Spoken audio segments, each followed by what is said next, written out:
serving right now. Good evening, everyone. Welcome to beautiful downtown Grand Forks.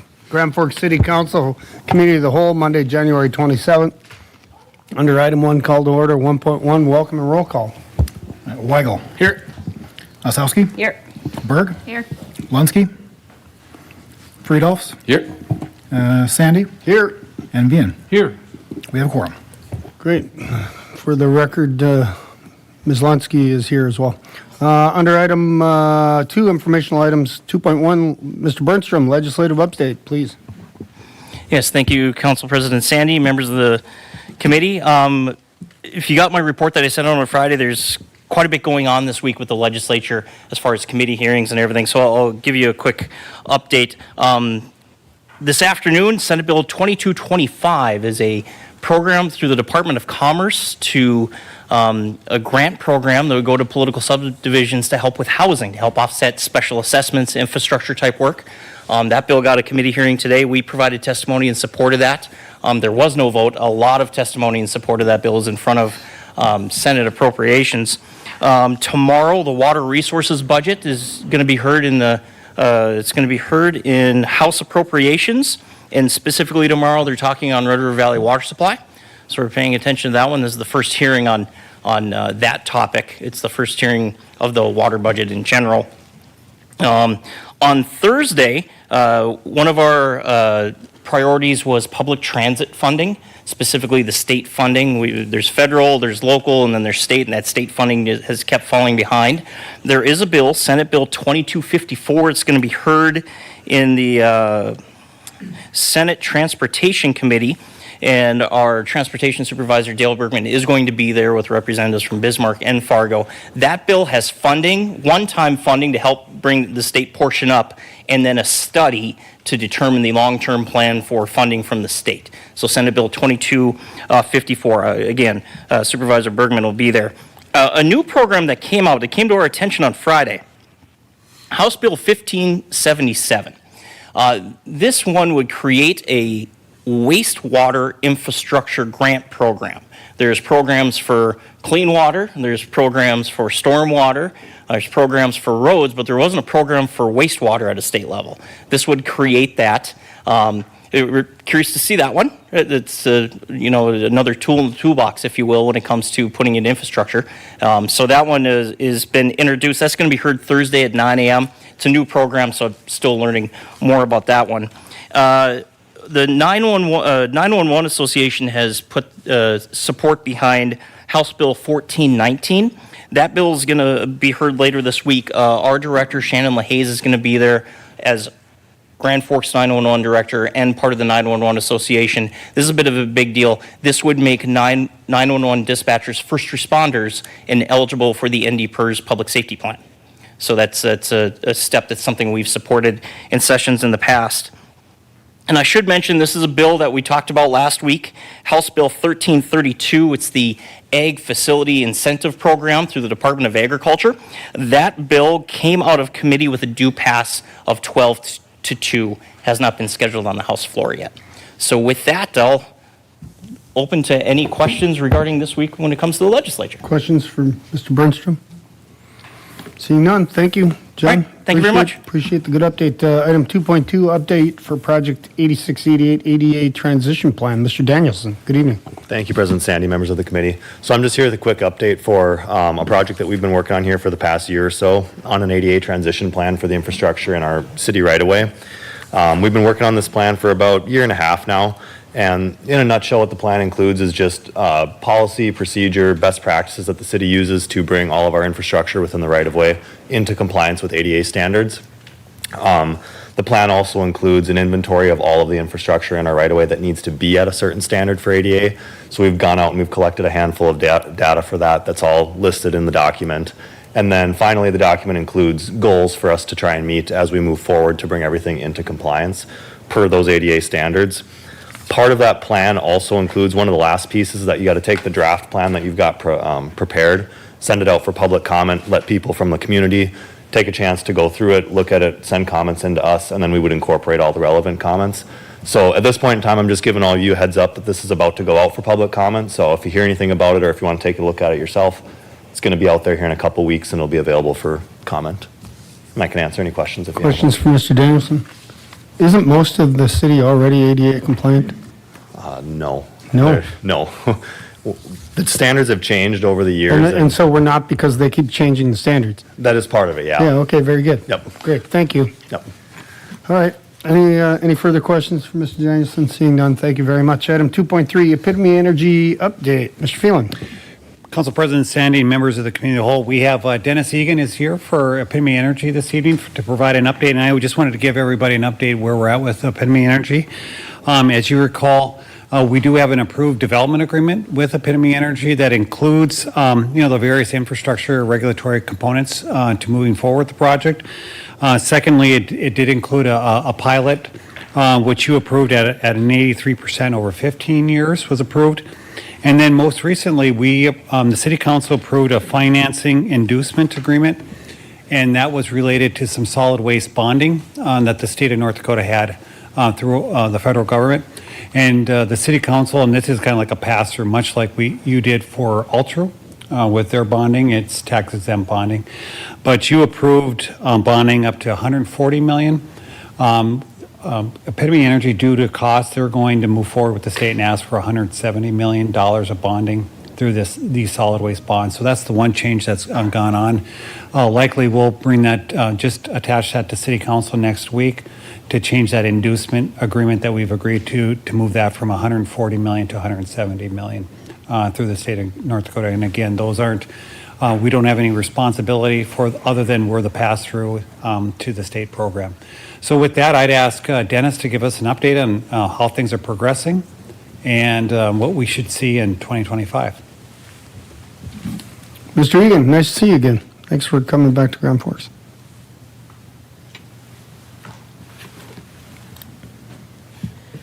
Council President, Council Members, Mayor, thank you very much for the opportunity to be here. I think in your packet you also received kind of a written overview of some of the key things over this past year that we've been able to facilitate to move this project forward.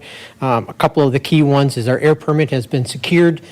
We have all of our offtake agreements for all of our soybean meal, all of our oil have been secured with national companies, which makes this really kind of, our goal was to de-risk this project when talking to equity.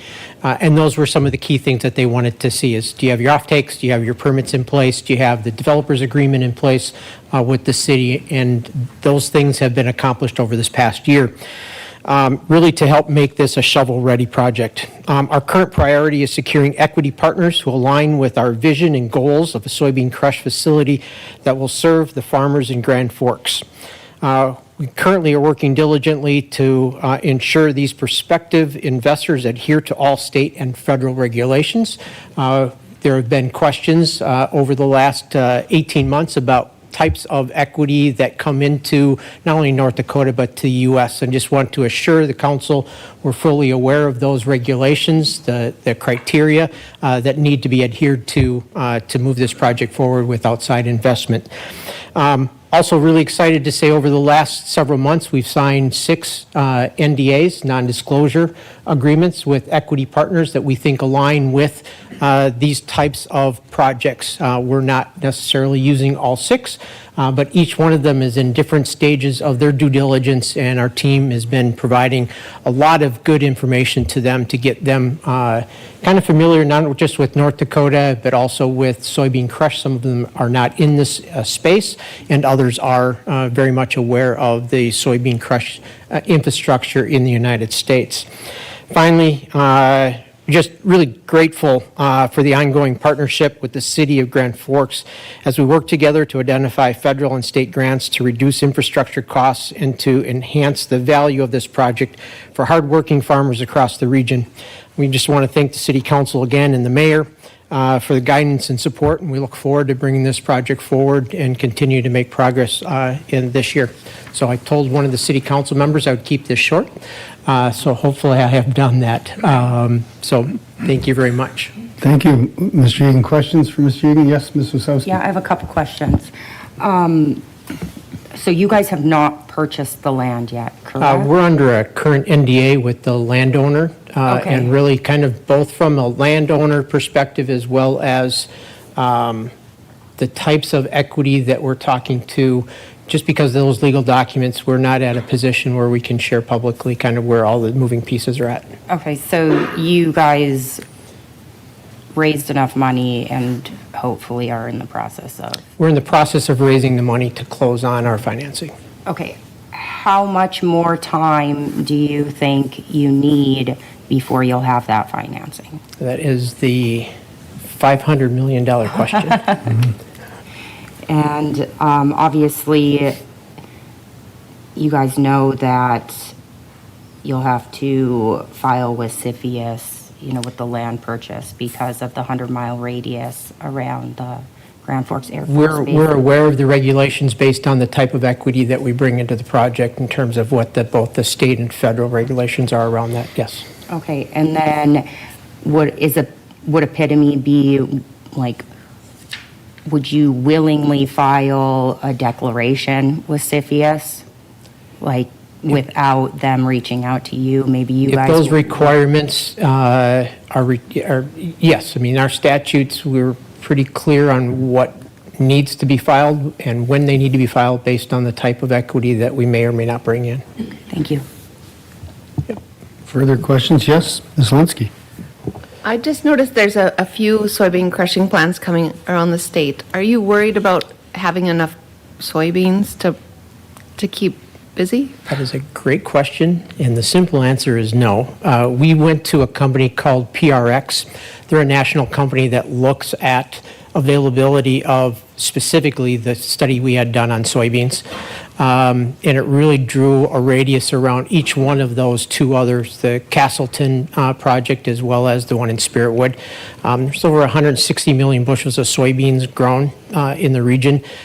We overlap just bare bones, but if we look at a 70-mile radius around Grand Forks specifically, we have all the soybeans that we need to run this efficiently.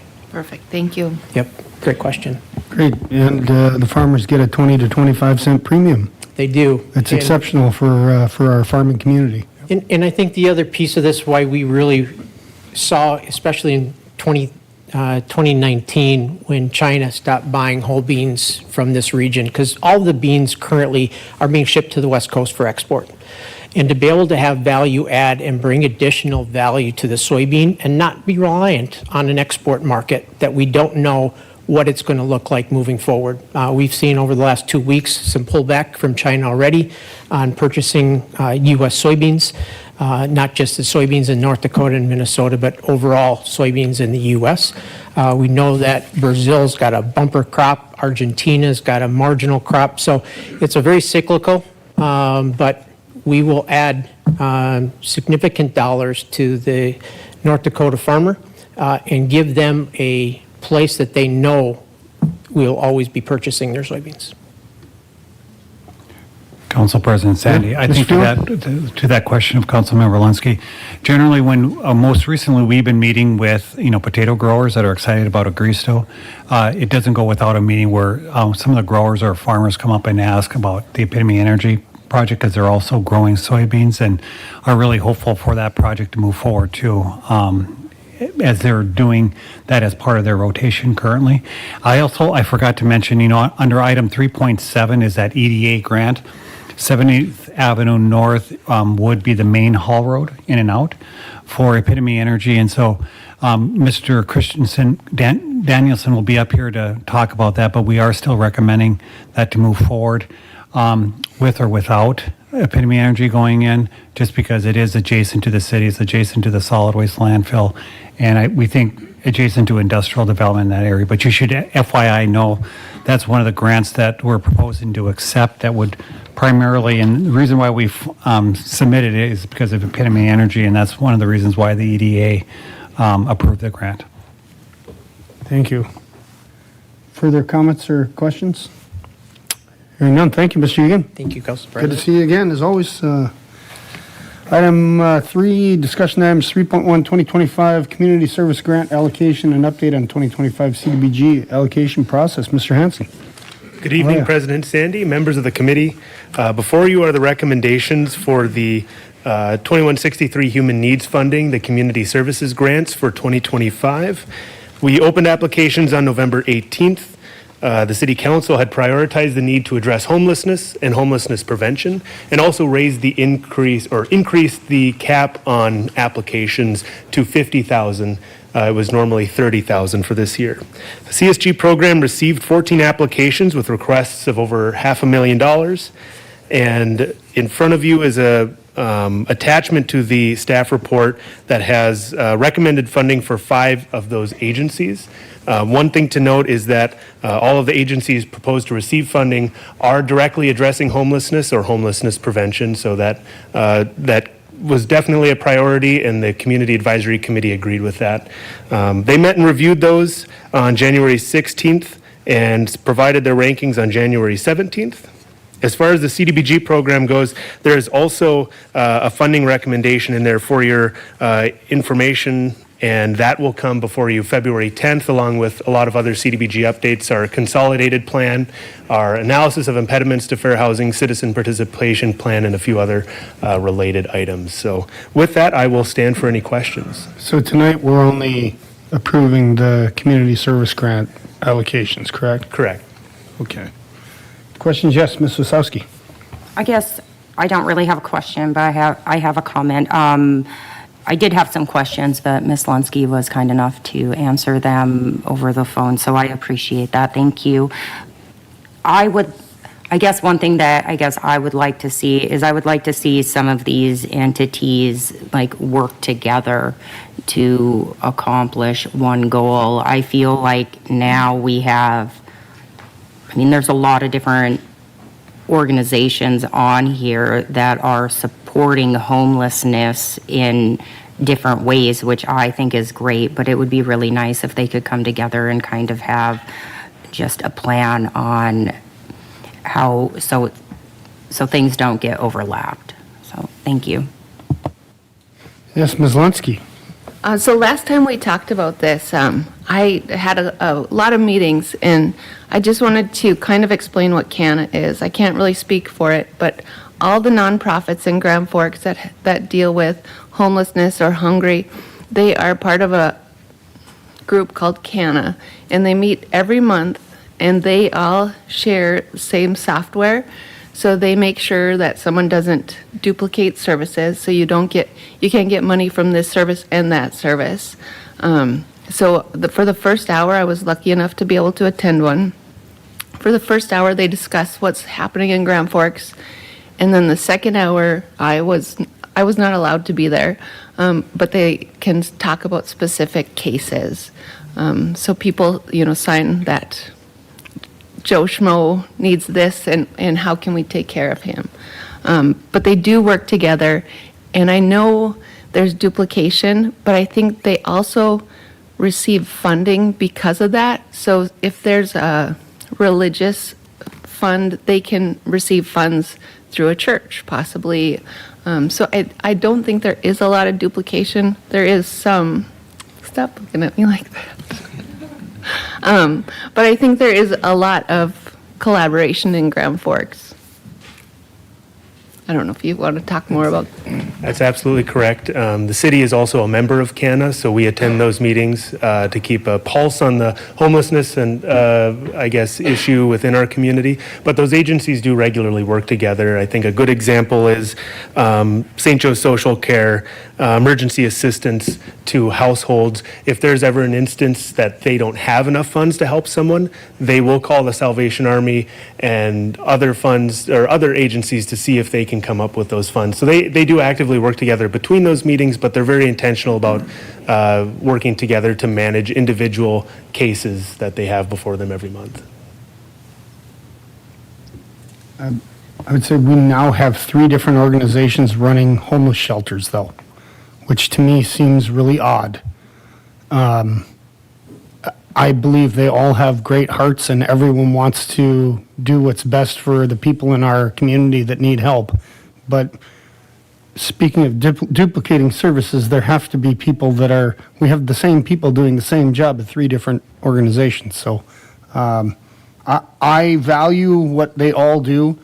I would encourage them all to continue to try to find ways to work together, and if there would be a way to consolidate so all the homeless shelters are run by one organization, I think that that would be the most efficient use of resources. I appreciate the work that they all do. Further comments or thoughts? Is there, yes, Ms. Linsky? I just have one more. I don't think that's always possible because I don't think you can put people with maybe alcohol problems with children, with women who are in a place where they need to be hid. So I think some of those need to be separate, but Sure, I'm not even remotely trying to imply that we should put everyone in the same location.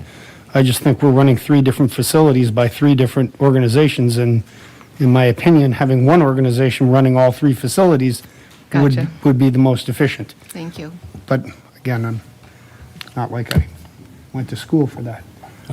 Yes, Mr. I'd just Weiger. say thanks to Ms. Linsky for serving that on behalf of the council, and I'll move approval. I second. Thank you. Motion by Weigel, second by Osowski. Further comment? Hearing none, all those in favor signify by saying aye. Aye. Opposed, same sign. Motion carries unanimously. Thank you. 3.2, Fire Department Budget Amendment. Who wants to accept the free funds? approval. Moved by Weigel, second. by Osowski. Further comment? Hearing none, all those in favor signify by saying aye. Aye. Opposed, same sign. Motion carries unanimously. 3.3, Plans and Specs. Project 8844, District 608, 8845, District 360, 8846, District 609, 8847, District 787, Sanitary Sewer, Water Main, Storm Sewer, Paving Street Lights for Opportunity Park Second Edition. Good evening. Thank you, President Sandy, members of the committee.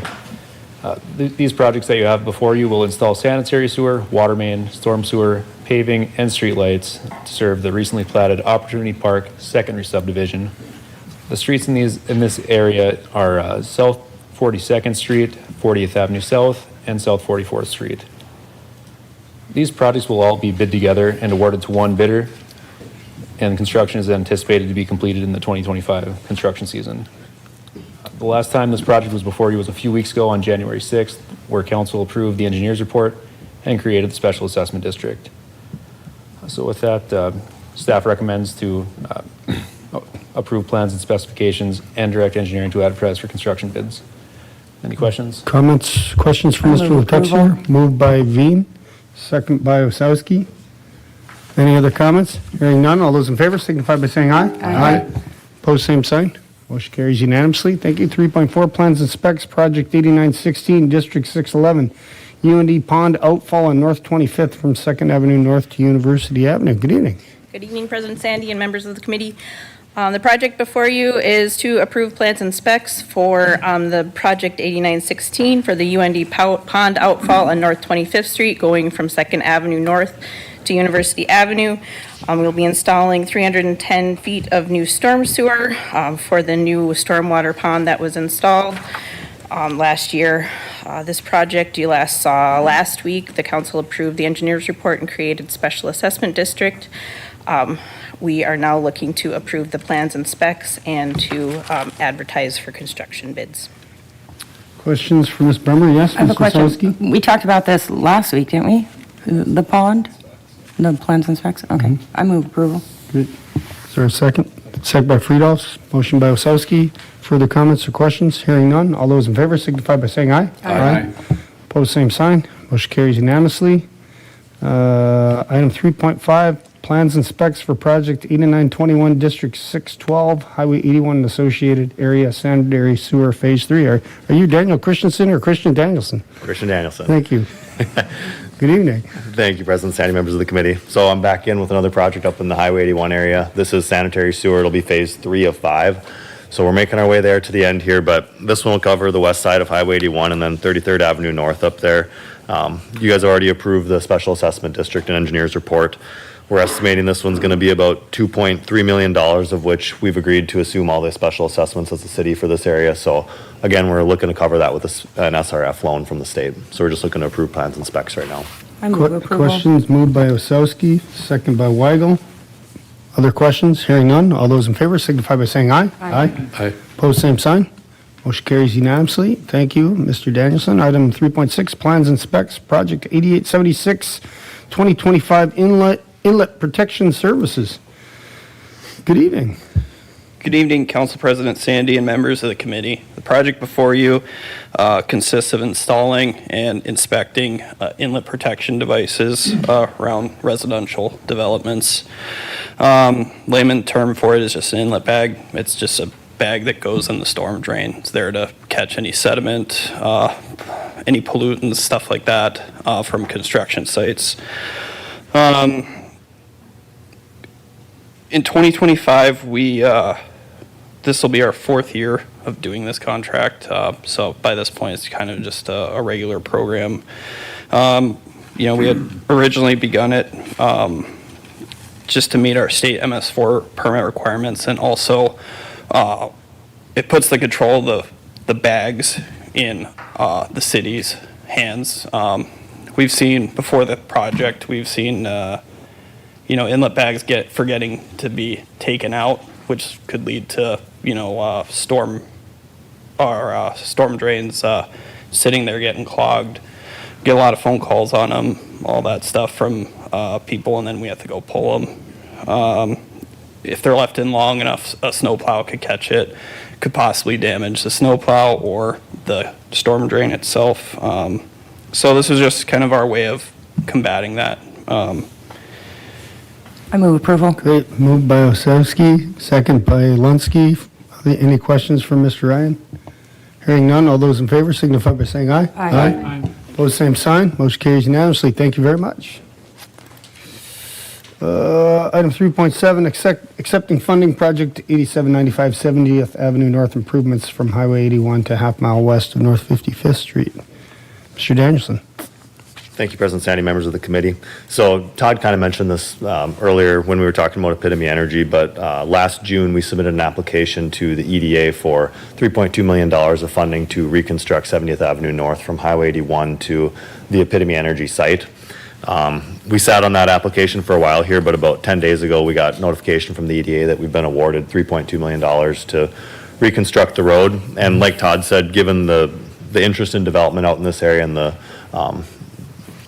activity that we've seen out there, we're recommending moving forward with accepting this grant and constructing the project regardless of Epitome's situation, just given that we've got the money sitting in front of us now. So we're just looking for approval to accept this grant right now. And then just want to extend thanks towards Senators Hoeven and Kramer, who both vocalized support for this grant application. Great. Never hurts to. I have a question. Ms. Bird moves approval. Is there a second by Weigel? Yes. And Ms. Osowski? So how much do we have to pay? So we submitted the grant for an 80-20 cost share. So Okay. we're getting 80%, which is the 3.2 million, and then our share is expected to be about 800,000. So 80-20 on a $4 million project. And so regardless of if Epitome purchases or builds there, you think this is still a good idea? This area's got rail and access to the interstate, so it's a really lucrative area when it comes to development. So we're expecting this to be, whether it's now or later, a good project to invest in just with the grant money that we've got in front of us, given the interest in development, yeah. Thank you. Great. Further questions for Mr. Danielson? Hearing none, all those in favor signify by saying aye. Aye. Opposed, same sign. Motion carries unanimously. Thank you to all the staff who are working hard tonight. Appreciate it. Item 3.8, Turtle Mountain Band of Chippewa Letter of Intent. Mr. Phelan. Council President Sandy, members of the Committee of the Whole. Council President, you and I were probably here about 12 years ago when this last subject matter came up with the Turtle Mountain Band of Chippewa Indians. And so we're back today and we're asking for a letter of intent approval this evening. That would be like the first step to start moving forward with more formal development of this particular project to include more formal agreements. I want to introduce Chairman Jamie Asher is here this evening. Their legal counsel, Alicia LeCount, is here. And then online, we have Jeff Davis and Robert Little, who are the consultants for the Turtle Mountain Band of Chippewa on this particular project. I just wanted to go over some of the prospects for this particular project that we've worked on. Number one, this started back several years ago when, we partnered in a study about looking at market capture for Grand Forks, knowing that we did not have amenities in our community that others had, and our concern was obviously people in Manitoba or Winnipeg driving past Grand Forks and not stopping here and continuing to move further south to Fargo or other locations. And so that study really highlighted some of the amenities that we want from a quality of life perspective, not only for the citizens of Grand Forks in our region, but those that visit here. And really, that study really highlighted some of these things that this particular project would bring to Grand Forks. It's along Interstate 29 and would really provide a pull from an economic impact perspective to Grand Forks, and not only would help grow our GDP, but also would help area businesses from a retail and other amenity perspective. The other strong influence in this is the Turtle Mountain Band of Chippewa. They've been here before, and they have a strong interest in Grand Forks from a historical, from people that live here in Grand Forks, but are enrolled members of the tribe. So they have a strong connection with Grand Forks, just like we have a strong connection with the Turtle Mountain Band of Chippewa. So there's really a historical perspective on our partnership, but a current one with our people, whether they're living in Grand Forks or attending the University of North Dakota or other matters. The project itself is proposed as a $250 to $300 million project, so it's a significant development as an entertainment complex. And when studies have been done on this particular project, those amenities that have gone into this project have been derived through economic impact analyses. So when we talked about a hotel, 3.5 to 4-star hotel of 200 plus rooms, that came from this economic impact analysis. The other thing it looked at is a conference banquet facility that would complement what we already have here in Grand Forks, to include at the Alaris Center, a smaller entertainment center that would provide entertainment for the community that would complement, again, the Alaris Center and the Ralph Engelstad Arena. It would be a smaller complex. The other thing it pointed out is family entertainment was another big highlight, things that we don't have in our community that others have. And as you drive down I-29, you can see with our neighbors to the south where they have certain amenities that we don't have, that this complex is really trying to market our community and stop people here in Grand Forks. So that's really where this $250 million to $300 million investment came from. The other important part is there's a request for a Class 3 casino in this facility. So, Class 3 is generally known, if you go to Las Vegas, that's the Class 3 entertainment complex from a casino perspective. That's what they want to bring here to Grand Forks. As we go through the formal agreement process, we know that there needs to be local approval to have that happen. There needs to be state approval and federal approval. And there have been conversations with the state of North Dakota, both at the legislative and governor perspective. And at the federal level, that goes through the Department of Interior and the Bureau of Indian Affairs. And as we well know, we have a former governor in Burgum that's set to be the Interior Secretary any day now. So a lot of things are lining up if it's going to happen, if it can happen.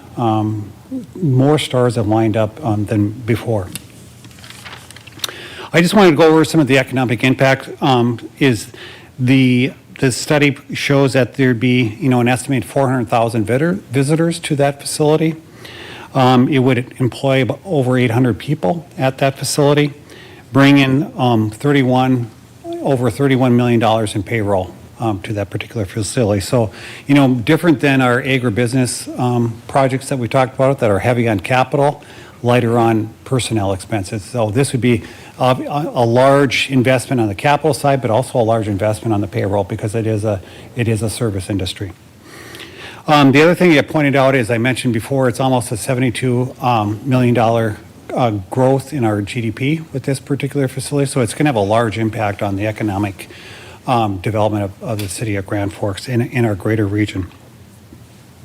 It also has a positive impact. So when we go to the state and federal level, there's positive economic impacts to both the state government and to the federal government by this investment, and we'll be able to demonstrate that also. The other thing that we've really spent a lot of time on is who will operate this particular facility, and we certainly want it to be a first-class operation, and so there likely would be a third-party manager for this particular facility, and names that have come up as examples of who would run a facility like that. There's among many names that have come up, there's been two names. One would be Hard Rock, the other one is Harrah's, and both of those names are well-versed in Las Vegas and other places where they run casinos. So that, as part of this development, that would be some of the negotiations that we would have, and obviously the Turtle Mountain Band of Chippewa would have with who is going to run this particular facility. We know in the community there's, and this happened before, is, ensuring that there is going to be a positive impact on the community. And certainly, we both feel that we can make this a positive sum development for both the Turtle Mountain Band of Chippewa and also the city of Grand Forks. And some of the meaningful agreements that we'll have to negotiate are, one is a host community agreement, and that host community agreement is what this facility would bring to the city of Grand Forks and our region from an economic perspective, from a dollar amount perspective, from a tax perspective. So that would be negotiated as part of this from a tax perspective. But as part of that host agreement, it was how are we going to service that facility from a police, fire, public safety answering point, public works, all those things would be worked out in that host agreement. And we would anticipate that agreement would be in the $1 million amount of what that would bring to the city to help support this facility from an economic development and a public safety and public service perspective. The other thing, the agreement we would want to work on is contributions, and we know there's going to be concerns with nonprofits that are already in the, we'll call it the gaming business, and how will they be protected by that? And that as part of this agreement, that we would ensure that that they would be protected too. Again, we want to make sure this is a positive sum for all the various entities. And we well know from 12 years ago when this was first brought up initially, or the last time it was brought up, it's been brought up several times, is that gaming in the nonprofits has changed significantly around this community too. So you just have to be able to look at some of the facilities that have been constructed over the last several years. You can tell that electronic gaming has had a significant revenue impact on our nonprofits in a positive way. One of the things that, as part of the development agreement, and as the Mayor Buchenski and I work on this, is that we're trying to make this project develop like any other project that we did. Obviously, we just had Epitome Energy up there. This project will have similar issues that we'll have to work through: planning and zoning, infrastructure development, state of North Dakota assistance, from an infrastructure perspective, but also from a regulatory perspective from both the state of North Dakota and the federal government. So we'll have to work through all those issues. They do own 146 acres just to the southwest of the city of Grand Forks. I think they intended to buy those acres because it's a really good growing location for the city of Grand Forks.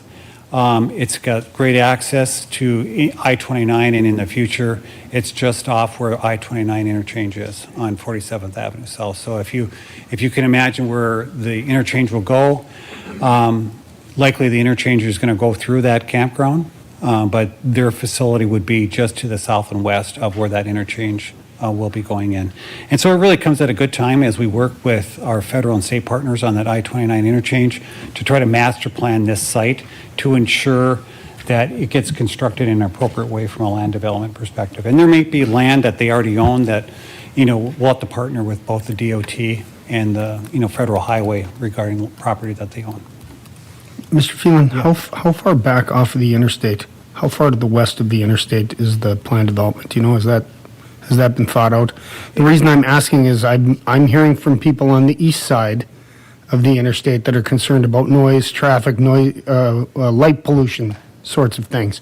So I'm just trying to get a sense of how far back might it be to provide some sort of sense of ease for the people that are on the east side of the interstate. Yeah.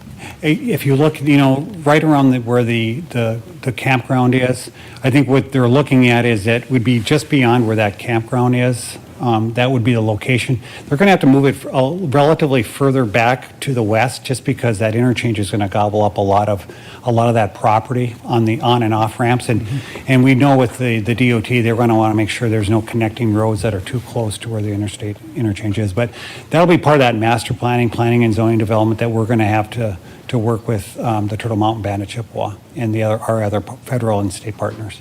Great. Thank you. Some of the next steps that we have, we talked about developing this, development agreement to develop the host community agreement, develop agreements for contributions for our nonprofits. We also have to work through the land and trust, and what will that mean? And that's yet to be determined of this 146 acres, what portion of that land will be presumed would go into trust, tribal trust. That's to be determined with our partners too. That's yet to be determined. So really the intention is just for City Council, as part of this letter of intent, to provide initial approval for us to continue to engage with the Turtle Mountain Band of Chippewa on this particular project, knowing that there's a long road ahead. It'll require state and federal permissions, and will require lots of work on us that you're used to on from a development perspective. And some of the differences on this is that we're going to have to work on what services are covered, how they will pay taxes, how they'll support the current nonprofits, so that we can truly come back with an agreement that says this is really a win-win. So with that, if I could call on Chairman Azure to provide his perspectives on the project. Mr. Azure, good evening. Thanks for being here.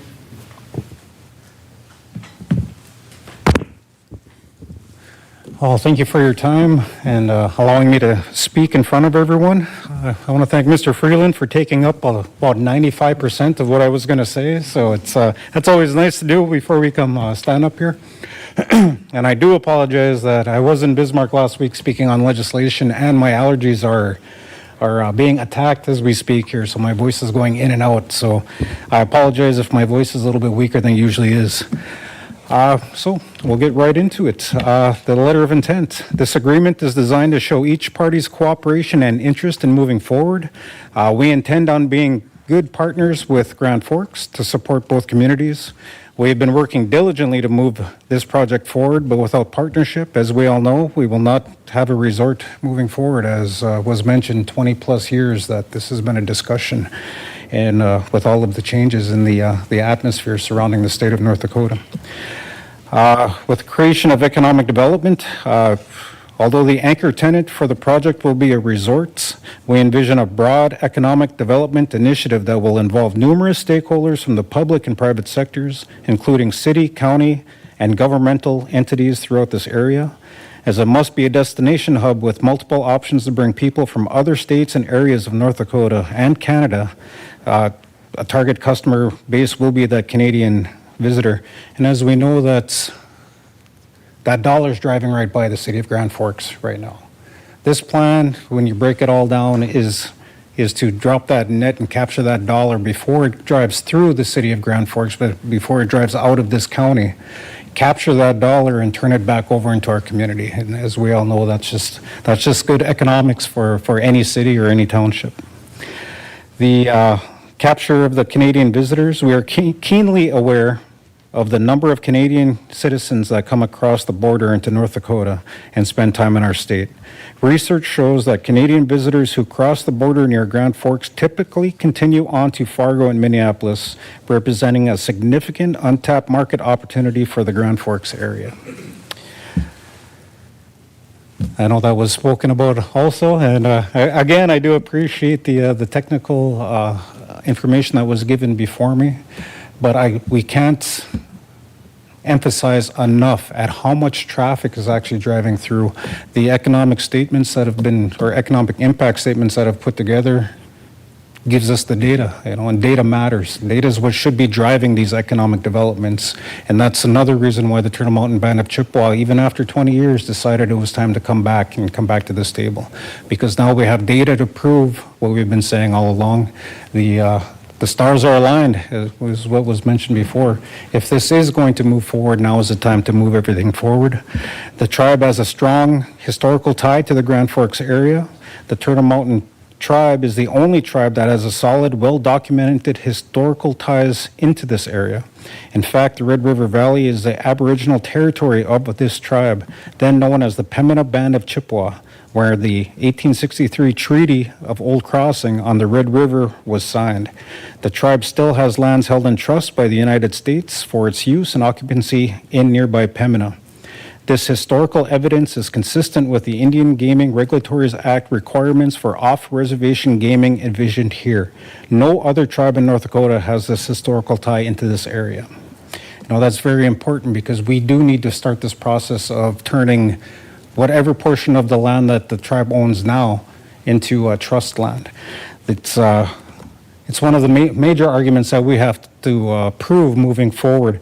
And I just wanted to state that this isn't an overnight process. So this will take a lot of time, and this will take a lot of effort into moving forward. And again, that is why this letter of intent today is so important. And so that gives us the initiative to move forward on our side and keep working to that greater goal.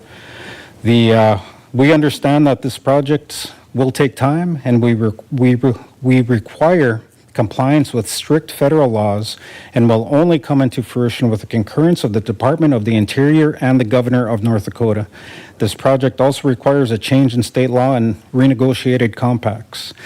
The initial discussions that we've had with our newly elected governor is that he is positive to this plan to move forward. Without an official meeting, he said there will not be any pushback from his state if legislation in the city are okay with everything moving forward. The tribe acknowledges that the development of a resort near the city of Grand Forks presents unique issues, and that a reputable national gaming management company with the appropriate experience and proven track record will be required. Accordingly, the tribe is currently vetting these firms, which was also mentioned earlier, and two of those names were Harrah's and Hard Rock. Harrah's was the initial resort and management company that we had spoken to, mainly because of Caesars rewards cards, and anything that a Harrah's management company oversees, if you go to Vegas and you get that Caesars rewards card that goes onto any of their properties, those points would you would earn those points and win those points here in a casino outside of Grand Forks that people could utilize by traveling back and forth to Las Vegas. So that's why it was important to reach out to these management companies. Plus, they're already doing it. They're doing it across the country. They're doing it in Oklahoma. They've done it in California. So they have a proven track record that they can build a profitable resort that is just beneficial for all parties involved. And although the Turtle Mountain is the largest tribe in North Dakota, its reservation is the smallest. As a result, the living standards and economic opportunities for the tribal members that currently live on these lands has been severely limited since the creation of reservations, and has resulted in many members living in poverty levels, incomes with limited opportunities to change. In addition, because of these geographical limitations, the tribe has struggled to develop an economic base sufficient and able to provide basic public services. The tribe wishes to pursue innovative ways to engage in and develop win-win economic opportunities that will help its citizens as well as the residents of Grand Forks. And now we know we have roughly 600 enrolled members within Grand Forks County, from students to professionals to retirees. So we're already here, we're calling Grand Forks home. So we're already into that partnership of moving forward. The Turtle Mountains are unique compared to the other four tribes that are located within North Dakota, because we are the smallest land base but the biggest tribal membership number. So that's why we take the initiative to go off reservation. And we know this is an uphill battle, we'll say. But we need everybody working together to get past those blockades that we've had in the past. And we establish good relationships that is beneficial to the city and the tribe. We need a clear focus. I don't know what the right words are, but we really need to focus on community building, and we know that as the Turtle Mountains. So we've always prided ourselves on being a tribe that welcomes people in and partners well with others. So why wouldn't this project be any different? So it just makes sense that our tribe is the one moving forward in trying to partner with everybody here. It's a true partnership. We're good neighbors. We continue to be good neighbors, and we want to take it to that next level. I believe I've covered everything on my little fact sheet. I'm trying to think of what else wasn't covered, and it's just the regulatory part of everything. I read through some of the issues and some of the worries that have come up in the past. A lot of it was regulatory. I read 20 years ago there was even a comment asking what happens if the mob comes in. It's the tribal regulation is the most highly, tribal gaming is the most highly regulated gaming across this nation. We're regulated by the national government. we're regulated by state, and we're regulated by tribes. So we got 3 phases of regulation. Nobody else can say that. We have all of these safety catches set in place to make sure that a lot of the questions and a lot of the concerns that came up in the past do not happen again. With that, I think I'll leave my comments at that and Questions open for for any Mr. questions. Mr. Friedhoff? Yes, sir. Not necessarily a question, but so there's a huge uphill battle, obviously, in this. But as a community, we have to decide what we're going to do, right? Do we want to have economic growth, quality of life, all these initiatives? You combine this on the I-29 with a aquatic center and all these great things that are going on, we're gonna stand out. And I think, like you said, people are driving right past here. That economic impact probably isn't even really observed by some of the numbers. It'll be seen once that is built, and once we get the aquatic center, all these great things that are going on. I think we really need to decide what kind of community do we want to bring. Do we want to be economically prosperous, or do we want it to stay stagnant? And I think this is part of the things. I spent a lot of time today talking with folks about this, especially when the news article came out. I got a lot of phone calls, a lot of people with differing opinions, but the majority is this is great. And so I want to make sure that this is just a letter of intent as we go through all these questions and whatever the council members have other comments, but I think we need to keep moving this ball forward. So thank you for your time, and thanks for all the info and data tonight. Well, thank you for your comment, and it works the same for the tribe also. Now, I've been getting the same messages, I've been getting the same calls, but from our tribal membership back home, because without this intent, we couldn't really move forward and start putting the information out. One of the biggest differences now compared to even 12 years ago was that we have the land. So we've purchased the land, we have the land sitting a prime spot for what we want to do and what we want to move forward to. So that is a huge check mark and one of the reasons why this hadn't moved forward in the past. Thank you, Mr. Friedhoff. Further, Ms. Lunsky, question, comment? So this might be from Mr. Phelan, but can we just kind of go through, I'm not familiar with any of this, so starting from scratch, what exactly would be taxed, sales tax? Is gambling taxed? I'm not sure, Councilmember Lunsky. I'm on the gambling side. I think that's why you're going to have state revenues that are going to come in. You're going to have federal revenues, and you're going to have local revenues. I think that's going to be part of our negotiation of what will be taxed on that facility. What area is in trust? How do we tax that from a local perspective? And then once we figure that out, that's where, if something isn't going to be taxed, that's where we'll work the various mechanisms of the agreements about, you're avoiding this tax, and therefore we want to make sure in our agreements that we'll call it a payment in lieu of tax or some other in lieu of, that we will negotiate with the Turtle Mountain Bat and Chippewa. Okay, so how about, so same with property tax then? Yep. So we don't know anything about how that would be set up? We know likely in this case, there likely will be a pilot or a payment in lieu of tax for that facility. And again, part of the negotiation is what's in trust as part of that facility, what is not. And then we'll determine is property taxable, if that's a word. And then other areas that are not, doesn't reach our property tax, how do we negotiate an appropriate pilot on that? And that's why we want to engage with this letter of intent so that we can start working on those particulars. Okay, can you step back though? Because a pilot, if they don't pay tax, then a pilot wouldn't apply, right? No. Payment in lieu of tax. But Yeah. if there was no tax, there wouldn't. What our argument will be, it should be taxed. However, we'll say it's not taxed because it's, they're a sovereign tribe, or it's tax exemptable. We'll say because it's on, federal property that is owned by the sovereign tribe. We'll calculate what that would have been had they not been exempted, and that would be how our pilot would come in. Without regulations, it would be taxed, and that's why they're paying the payment in lieu of tax. So would the land then become, it's tribal land right now, right? Because it's owned by the tribe? Does it It's, become part of the reservation? No. It would be land held in trust. So right now, the tribe is a landowner at this Okay. point. But in order to move forward with a resort that we're talking about, it would need to go into trust and it would need to be identified as going, or identified in trust for gaming. Mr. Azure, that's because it's state law. Because it's state law, the natives can't build a casino on any land. It has to be in trust according to state law. Okay, If it doesn't get put into trust, they can't run a casino.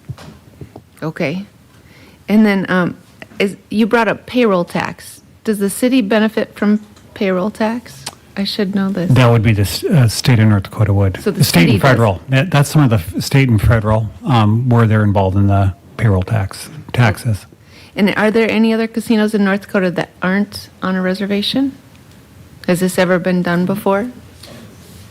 I would probably shift that to our attorney. We do have a casino on our Trenton lands that is not part of our reservation. With the way that that is described in our gaming compact, I would feel safer if our attorneys answered that question. Okay. That's all I have, thank you. Okay, thanks. Ms. Osowski, question? Yeah, I have some questions. Thank you, Mrs. Lunsky, for bringing up the taxes. I think the taxes are something that I'm the most concerned about. I'm all about economic development, but not at the cost of our taxpayers. It's my understanding that you'll need infrastructure out there. And I would hate for the citizens of Grand Forks to pay for the infrastructure for this, and then all we see is movement of people. We actually don't receive any kind of tax benefit from you guys. I also don't understand as a city, I mean, we have major investments in the Alara Center, which this is going to compete with. Our hotel motel tax funds our Visit Grand Forks, and that's been doing an excellent job.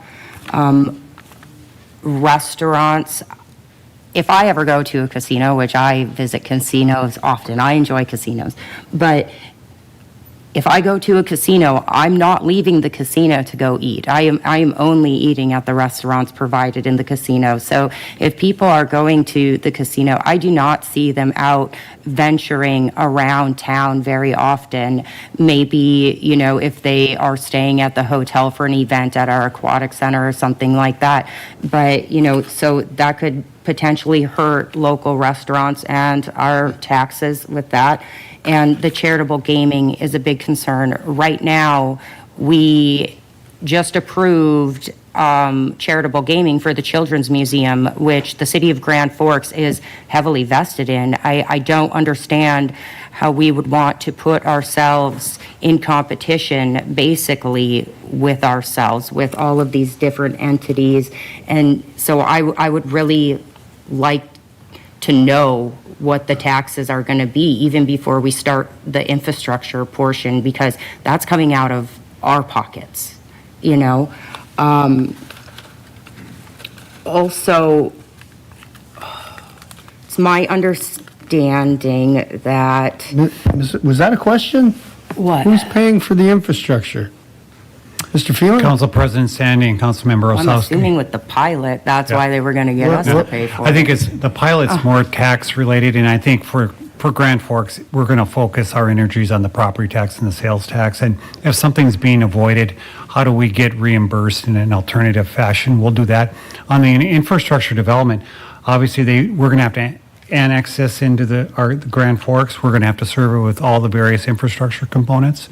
And we would anticipate as part of the development strategy is that this development and the Turtle Mountain Band and Chippewa are going to pay for all that infrastructure development that is just outside the city, so we're going to have to extend most of our infrastructure. And that would all end up in the development agreement with the tribe as part of this development. And one of the negotiating points, as you know, with some of the other developments from mainly those agribusiness, where we've agreed, you know, to pay take out long-term debt and pay for it over time, where we've gotten state grants for water and other projects.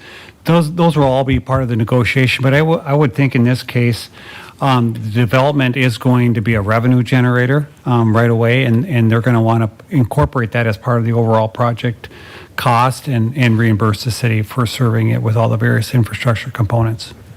I guess I don't agree with the city taking out a grant to provide them infrastructure, but we can cross that bridge when we get there. Also, I guess a question that I have, it's my understanding that a majority of the land that is owned by the tribe is not taxable. So if we enter into an actual pilot agreement, is there a way that they could back out? It's my understanding that something like that happened in Duluth. And so I'm really concerned about that, where they had a signed agreement with the city to pay property taxes, and then just one day they decided they didn't want to anymore. And I read that they spent 7 years arguing about it. And so I want to protect our taxpayers the best I can, and if we can't even, I don't know the law, but if we legally can't even hold them to a pilot agreement, then what would be the purpose?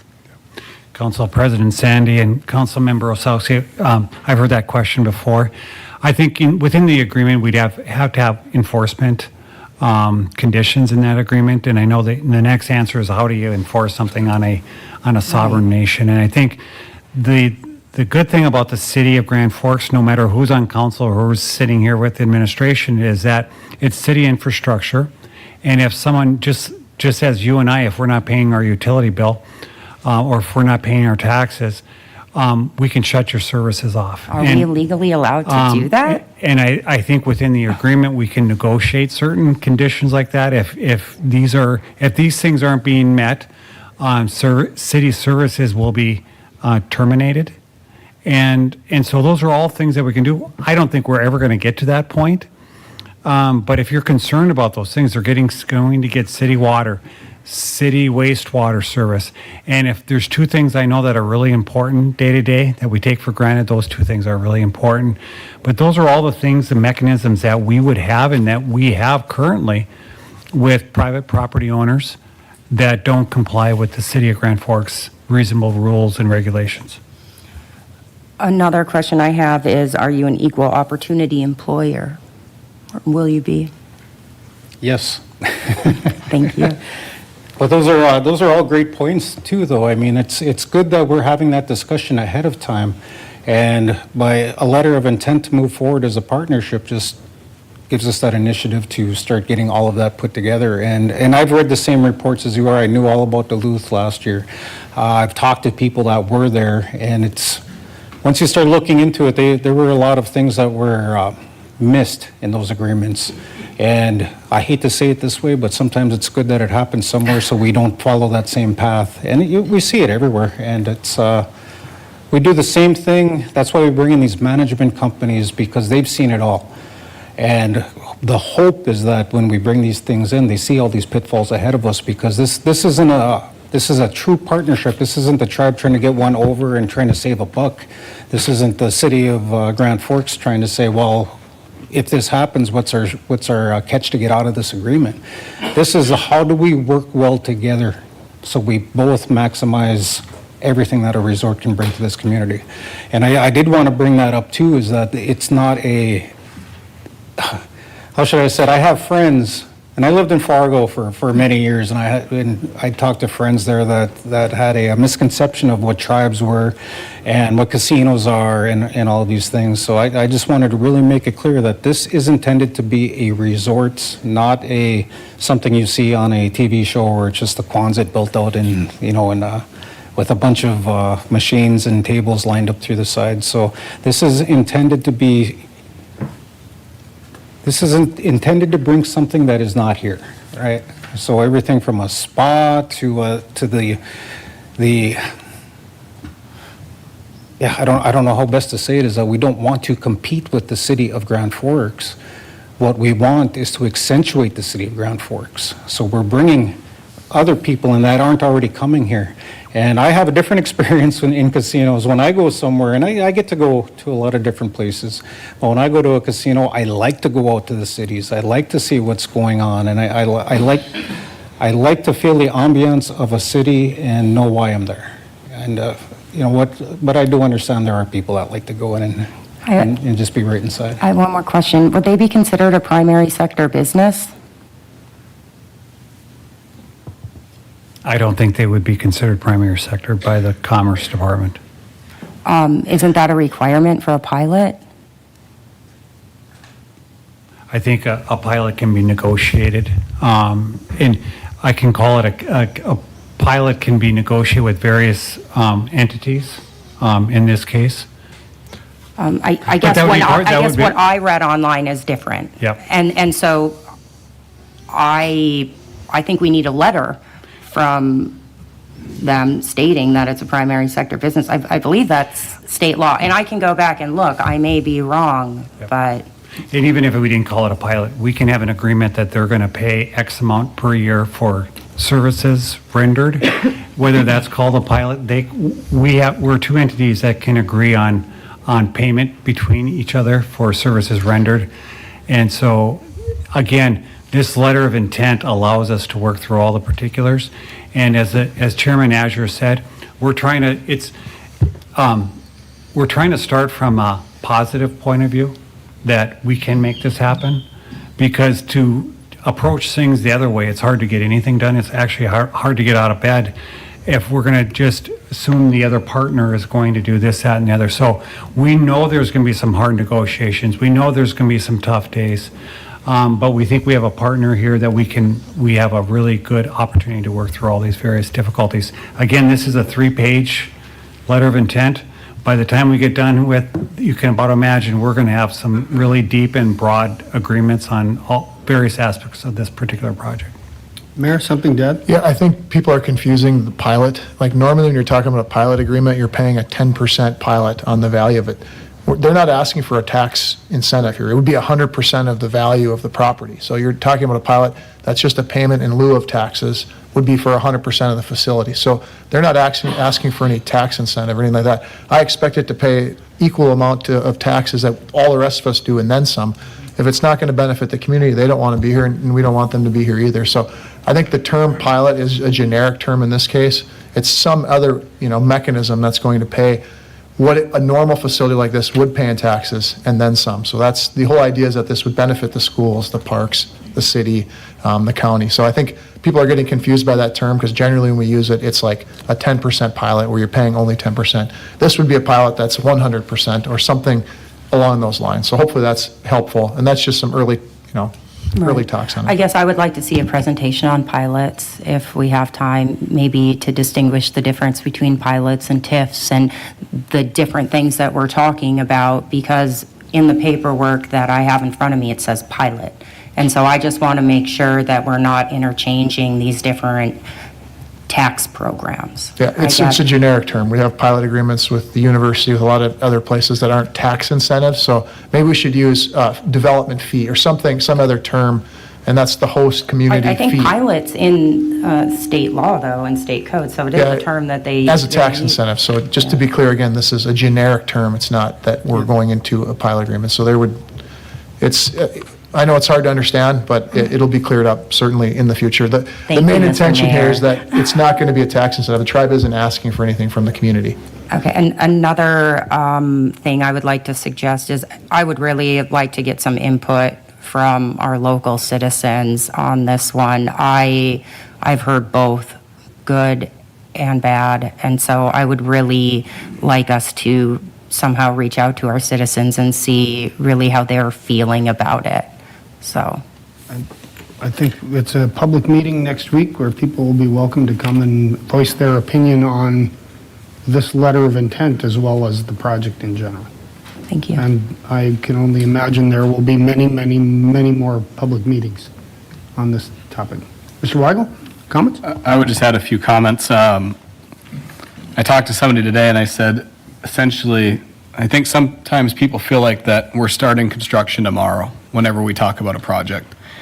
And really, in my mind, what we're doing is we're spilling a 100-piece puzzle on our table and we're putting a corner piece down to look forward to moving forward with this project. And so the thing I think that I've appreciated, Mr. Azure, is the fact that you're looking to better place opportunities for your people, as well as better the city of Grand Forks and our community as well. And I think that's something that should be commended. And so I'm looking forward to the opportunity to continue the conversation, work something out that's great for the community of Grand Forks, work something out that's great for your people as well, and move forward. So with that, I'll make a motion to approve the letter of intent. It's a motion by Weigel. Is there a second? Second by Friedolfs. Further, Mr. Veen, for the comment? Yep, thank you. I don't know where to exactly start. I think the more we learn, the more questions we have. And I didn't realize actually the entire complexities of what it's going to take to do this project. And there's issues, obviously financial, tax purposes, social. I haven't had much thought of the social and the implications to other nonprofits that have gambling in town here. The concept is really great when you talk about building $250 to $300 million resort in Grand Forks. I mean, that's got lots of implications to it. I do worry about the implications to who's here currently. In fact, Lair Center was brought up as an example, but there's other small businesses around here that will now be competing. And how do we make sure we're all competing on the same ground floor? You know what I mean? So that there's nobody getting special incentives or capacities or the like. And so part of me what I feel like I'm missing is a roadmap of what we are trying to do and what are all the pieces. We've started a little bits of the conversation of this and that and all of this. It sounds like it's probably, maybe I'm off here, but it's like a 4 to 5 year plan before you're probably ever going to realize what's the impacts are going to be. I mean, you look at the location and the ownership of the land. Again, I think there's some pros and cons to that because as a sovereign nation, what does that mean to have this facility, owned by the tribes on this land and that implication to us? It could, and I think Todd has talked about how do you write all of that into an agreement? I don't know, but it would seem to me we need to do that. Also, the development location, it's grateful that you guys own the land, but it is a bit of leapfrog development to be able to get the infrastructure there. The nice thing that's going on is the potential for the interchange is what I think that's going to happen. And normally we're thinking of growth to the east, but this would bring growth to the west. That's going to mean, obviously out there, whole new sanitary lift stations and water mains and water towers, and the infrastructure is going to be significant for how that would handle. You mentioned a third-party management firm and how that can have some real benefits to it, and we would hope that would. Do we want a third-party management firm here running that too? I think there could be negatives to bringing somebody from outside in when we know and want to see what happens best for us. And your funding, this may be off base, but it takes a lot of money to build this.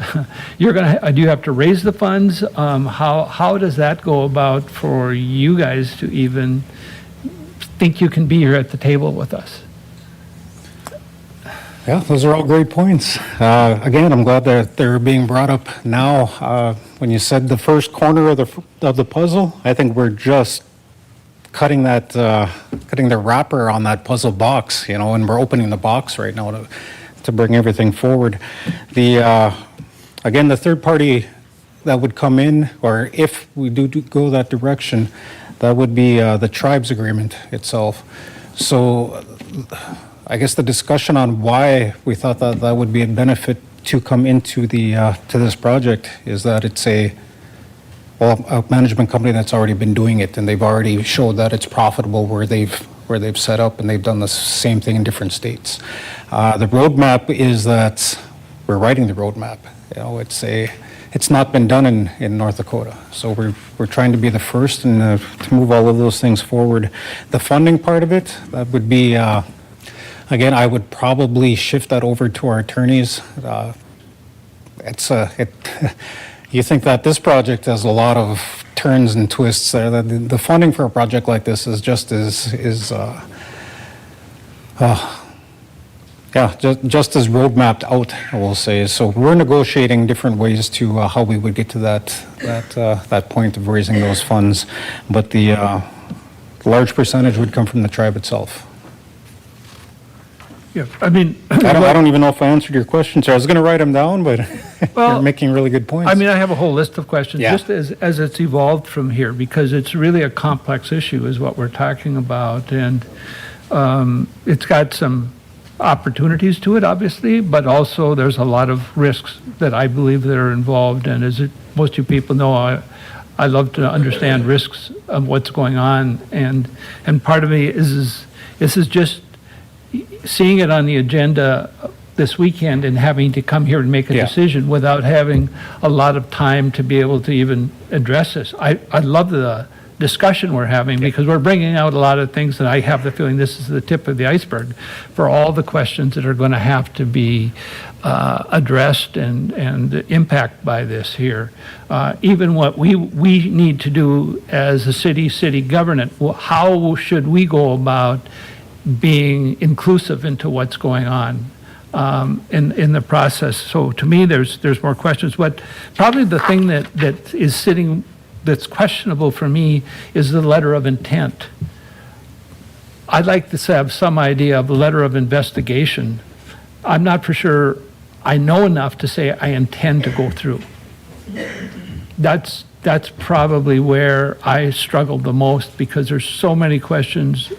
Lack of a roadmap, which I know has to be developed and will be developed, and the lack, what I would like to see of public comment is what's got to happen. So I think as Mr. Sandy has stated, I would hope that as a starting point, we'd have a lot of that at our next council meeting, where, assuming this passes, that we would start that process, because it's just imperative that we do that.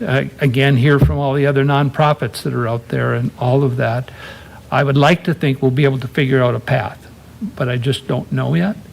And so that's why I'm struggling here, thinking I think it needs to be carried to the next level. I'm not for sure. I think it's a meaning to a definite intent to go there until I have more answers.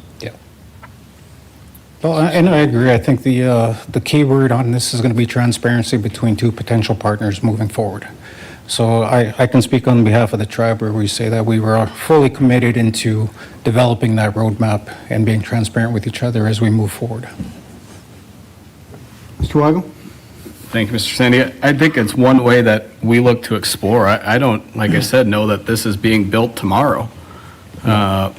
But I think it's a way that we look at and say, hey, if this doesn't benefit our community, if this doesn't benefit Mr. Azure's community, then we don't go forward with it. I think we've weighed that with every single project that we do, whether it was Epitome, whether it's the Turf and Aquatic Center, I think it's everything. When we look at the gaming sites that we currently have in Grand Forks, there's 33 of them. 17 of them are run by two organizations.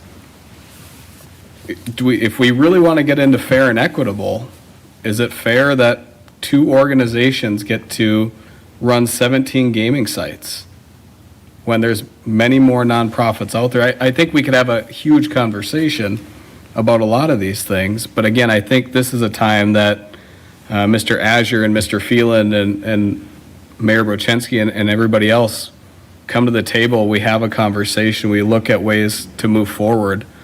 Sometimes I think as a council, we let great get in the way of perfect, on a lot of different things, and I think it's a good conversation to have, but know that I don't know that all this information we're going to get overnight. I think this is the way that we explore these things, because if we don't, I don't think we will. And I don't, we may be the first in North Dakota to do this. I don't think we're the first throughout the United States to do this. I think maybe, Mr. Adger, you probably have some experience with that. You could reach out to some people that you may know, that maybe they can provide us that roadmap and how they got it done. Yep. Absolutely. Further comments? Yes, Ms. Lansky? I did get a phone call today. Someone asked me if you were going to have liquor. Oh, I guess that hasn't even been a question that has come up. How do you operate your current facilities? There Chairman are, Azure. there are, well, we have a limited number of liquor license that we give out into our tribal lands, and yes, we do serve at both. So I just want to confirm right now, so we're voting just to continue the conversation, correct? We're just approving the letter of intent, which says we're going to try to work on a development agreement and framework for a future development. Sure. Mr. Jure, I was asked earlier today, or actually it was pointed out to me very directly by somebody that was obviously not a supporter of this, that your band took the land that you purchased out of ag production, and so we should be taxing you as a commercial entity today. I asked that question of you earlier today, and you confirmed that all of that land is still being farmed. Yes.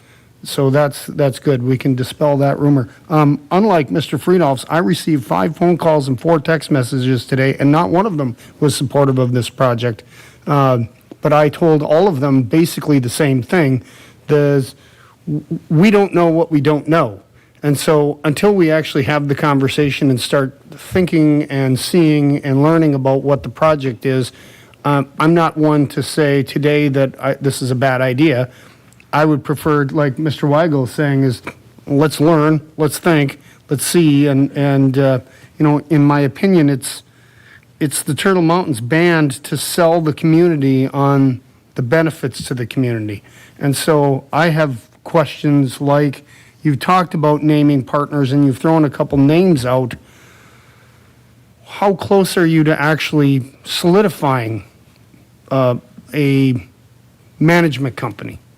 And some of these questions perhaps are rhetorical, or you're bound by NDAs and you can't say, but these are questions that I need to know the answers to, and I think the folks in Grand Forks are going to want to know.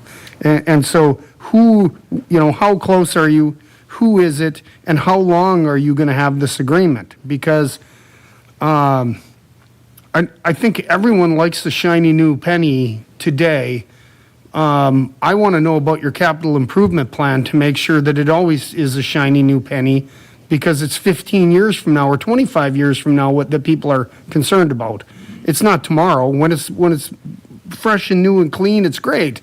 Is it going to stay that way? Those are the sorts of things that I'm hearing. So I'm hoping that at some point we're prepared to get those sorts of comments, those things answered. The only other thought I have right now is, how are we going to deal? How are you going to deal with, or how are we going to deal when Spirit Lake says we want to build a casino northwest of Fargo? What do we do that? Does the city of Grand Forks come out to the state and say, absolutely not, you can't do that? What is the Turtle Mountain Band going to say to the state? I mean, I recognize that your people are from this area, and there is that great tie. But money is money, and people in Fargo, if this gets approved, everyone in Fargo is going to be saying we need to have a casino. Well, the quick answer to that is that you do have to prove that lineage through the trust application process with the Secretary of the Interior. So it's not that's the reason why we're here today, because we have proven that lineage and we can prove that lineage. So it's a lot more difficult than I think what people think, especially with the current TV shows that are out and all. Sure. People get a kind of a wrong understanding of what a tribe is and how we operate. Okay. Well, I think the proof is in the pudding. I think the people of Grand Forks want to see pictures. They want to know what's going to be, what the amenities are. They want to know who's going to be running it and for how long and how we can maintain it to make sure that it stays the world-class facility that you say it's going to be. And those are great questions. Those are absolutely things that would be discussed very quickly, because I think that those are discussions that were brought up when initial discussions had started. And even with the capital projects of keep the upkeep, I mean, we can show you Skydancer, which I know I'm a little biased, but I believe that is the most beautiful casino within the state of North Dakota. Great. Further comments or questions? There's a motion and a second on the floor.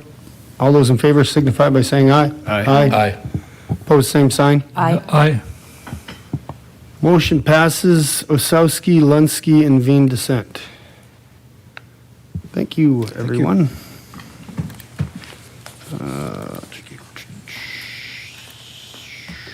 Where are we? Okay, under item 4, city council member discussion matters, Ms. Osowski. Yeah, I just want to say welcome to our new police chief, and I hope you love and enjoy Grand Forks as much as we all do. So, thank you. Great. Ms. Bird? Ms. Bird? No, thank you. Thank you. Ms. Lansky? No. Ms. Friedhoff? Mr. Friedman did tell me that one of their city council meetings went 10 hours, so we'll try to keep those to a minimum. Mr. Veen? Mr. Weigel? Okay, thanks, everybody. Is there a motion to I adjourn? move adjournment. Osowski and Friedhoff. All those in favor? Aye. We're adjourned. Thank you.